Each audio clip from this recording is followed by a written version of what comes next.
adalah NPM 1811030434. Halo, nama saya Novita Sari dengan NPM 1811030370. Assalamualaikum teman-teman, perkenalkan nama saya Sita Alvareta dengan NPM 1811030303. Kami dari kelompok 5 akan membahas mengenai sumber daya informasi. Terdapat 6 poin yang akan kami bahas. Yang pertama, definisi manajemen sumber daya informasi. Yang kedua, proses kemunculan manajemen informasi. Yang ketiga, karakteristik informasi sebagai sumber daya. Yang keempat, pentingnya informasi dalam sebuah organisasi. Yang kelima, penggunaan informasi sebagai daya saing. Dan yang terakhir, peran manajer informasi. Stay tune teman-teman. Apa itu manajemen sumber daya informasi? Manajemen sumber daya informasi merupakan aktivitas yang dijalankan manajer pada semua tingkatan dalam perusahaan dengan tujuan mengidentifikasi, memperoleh, dan mengelola sumber daya informasi yang dibutuhkan untuk memenuhi kebutuhan pemakai. Sistem informasi merupakan komponen-komponen yang saling berhubungan dan bekerja sama untuk mengumpulkan, memproses, menyimpan, dan mendistribusikan informasi tersebut untuk mendukung proses pengambilan keputusan, pengembangan, dan pengendalian.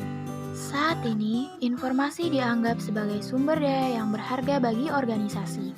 Organisasi menyadari bahwa tanpa informasi tidak ada peningkatan efektivitas, efisiensi, dan daya saing yang akan terjadi. Manusia membutuhkan informasi dalam menghadapi berbagai situasi, baik itu dari lingkungan, masyarakat, atau untuk memenuhi kebutuhan personal, sosial, ekonomi, maupun ketenaga kerjaan. Oleh karena itu, hal ini menunjukkan bahwa informasi merupakan sumber daya yang berharga dan kritis yang dibutuhkan manusia untuk mengambil keputusan. Lalu, bagaimana sih proses kemunculan manajemen informasi tersebut? Menurut Cronin, manajemen informasi muncul sebagai respon terhadap masalah yang mengikuti lahirnya era informasi. Feyerabend Wessels juga mendukung Cronin dengan mengatakan bahwa manajemen informasi adalah respon untuk meningkatkan kontrol terhadap lonjakan informasi dan peningkatan kompleksitas dari pengambilan keputusan dengan memperbaiki aluran analisis dan sintesis dari informasi bagi pengambil keputusan. Horton mendukung Cronin dan Feyerabend Wessels dengan menekankan bahwa manajemen informasi diperlukan untuk mengatasi masalah akibat lonjakan informasi, kemajuan pasar teknologi modern, jaringan telekomunikasi, dan teknik baru untuk mencari, mengakses, dan mengambil informasi.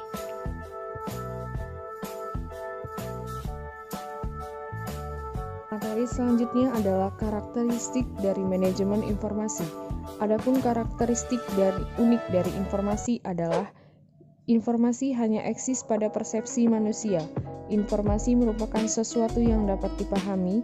Informasi dapat digantikan atau dalam artian dapat menghemat uang karena dapat digunakan untuk menggantikan sumber daya lain. Informasi cenderung membaur atau menyebar walau dicoba untuk dirahasiakan. Dan yang terakhir adalah informasi dapat dibagi, tapi tidak dipertukarkan. Artinya adalah dapat diberikan dan tetap dimiliki pada saat yang sama. Selanjutnya adalah materi pentingnya informasi dalam organisasi.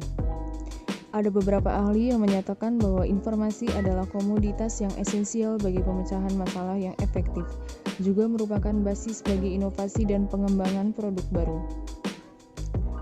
Kemudian informasi juga penting bagi penempatan pasar yang efektif dan perencanaan jangka panjang.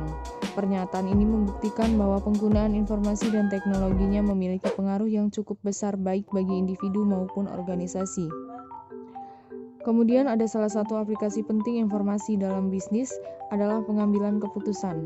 Dalam pengambilan keputusan yang diambil dalam organisasi bergantung pada keakuratan, relevansi, dan bentuk yang tepat.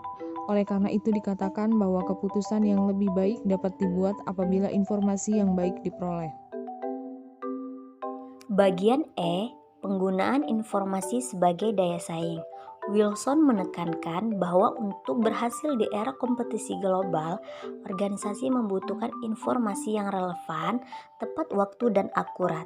Organisasi yang ingin memiliki daya saing perlu sadar akan perubahan dan perkembangan dari lingkungan eksternalnya. Markham pada Buck dan Harton berpendapat bahwa organisasi yang bertahan adalah yang menggunakan informasi dan teknologi informasi secara strategis untuk membuat produk baru, mencari pasar baru, dan memperluas pasar yang sudah ada, mendistribusikan barang dan jasa dengan cara kreatif. Oleh karena itu, penting bagi organisasi untuk memiliki sumber daya informasi yang berkualitas yang akan berkontribusi dalam peningkatan daya saing. Selanjutnya F, peran manajer informasi. Orang yang bertanggung jawab atas manajemen informasi dan perlu secara strategis mengelola semua sumber daya informasi milik organisasi. Menurut Rhodes dan Boone, manajer informasi memiliki peran berikut di dalam sebuah organisasi. Bagian A, manajer informasi diharapkan mengelola, mengontrol, dan mengintegrasikan seluruh entitas sumber daya informasi dari sebuah organisasi. Manajer informasi perlu merencanakan secara strategis bagaimana teknologi informasi, sumber daya informasi, dan sistem informasi digunakan untuk mencapai tujuan organisasi.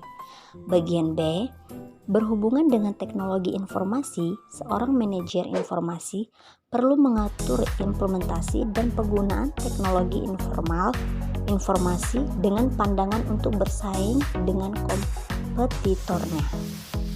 Selain itu, manajer informasi perlu mengembangkan aplikasi dan berkoordinasi, mengorganisir dan mengawasi proses informasi berhubungan dengan keamanannya.